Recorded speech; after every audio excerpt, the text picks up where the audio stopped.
Cllr Brereton. Thank you, Lord Mayor. The key problem I have with this budget are the priorities. This council claims to be prioritising jobs and growth. This budget does not do that. Why, during a time of austerity, are we increasing the number of services we offer? This is quite ridiculous and cannot continue. We need to focus resources on the most important responsibilities that we have, protecting the essential services and focusing services towards attracting business. Take highways as an example, an area that can really help boost the local economy. This council has failed to prioritise highways as it has failed to prioritise local businesses. This underinvestment in services is not due to the national circumstances, it is a local choice. Staffordshire County Council has just decided to reprioritise another £20 million on top of the £30 million it's already investing. Stoke has not. The 2012 National Highways and Transport Survey rated Stoke-on-Trent worst in the region for dealing with repairs, speed of repairs and quality of repairs, and they were joint worst in terms of road condition. We should be prioritising resources and driving through a more professional, business-friendly attitude that will draw in private investment into this city, rather than considering bizarre schemes that won't deliver any jobs. Another area where priorities appear to be all wrong is the safety of children. This authority clearly does not see the safety of school children as a priority. Teachers, parents and children at Milton Primary School in my ward are very concerned about the council's approach to children's safety. Milton Primary will lose 2 crossing wardens from this decision. Their school budget won't even have enough to cover the shortfall to afford 1 warden, never mind the 2 that we will lose. The Labour Party may point to these roads as not satisfying the national criteria. I say that on such dangerous roads as those outside Milton Primary, which are highly congested, have narrow pavements and packed with parked cars, children's safety should be put first.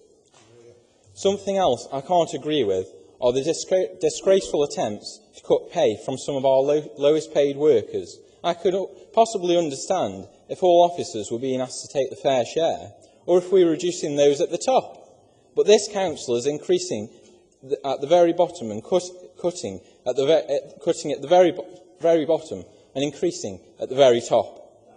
They are totally ignoring ministers' pleas for the council to curb excessive pay, and instead giving the chief exec a £5,000 pay rise.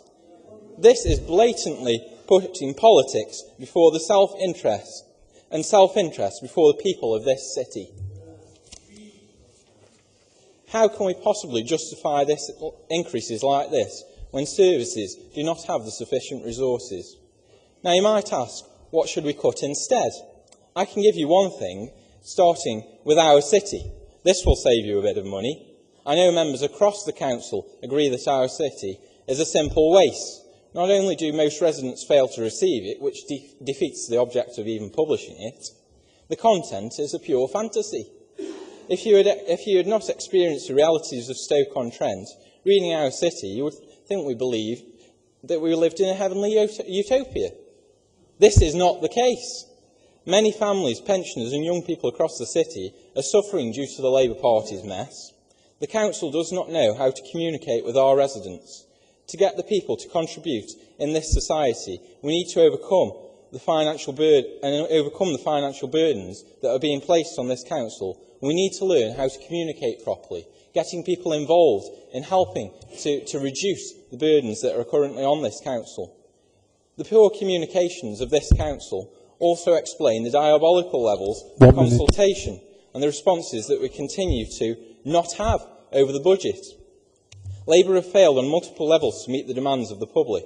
Why are they not working in partnership with other authorities, reducing the costs and sharing services? I think the demonstrations on Saturday and outside the town hall today indicate what people think of your crazy plans. Prioritising projects that will not succeed in generating jobs or improve our city, that take such a massive risk playing with the public finances, that do not support businesses locally and will not benefit a single resident in this city. So why don't you come up with a budget that really supports jobs and growth, that tackles the real wastes and inefficiencies that are still prevalent in this council, and really supports the creation of small businesses in this city? Thank you, Lord Mayor. Councillor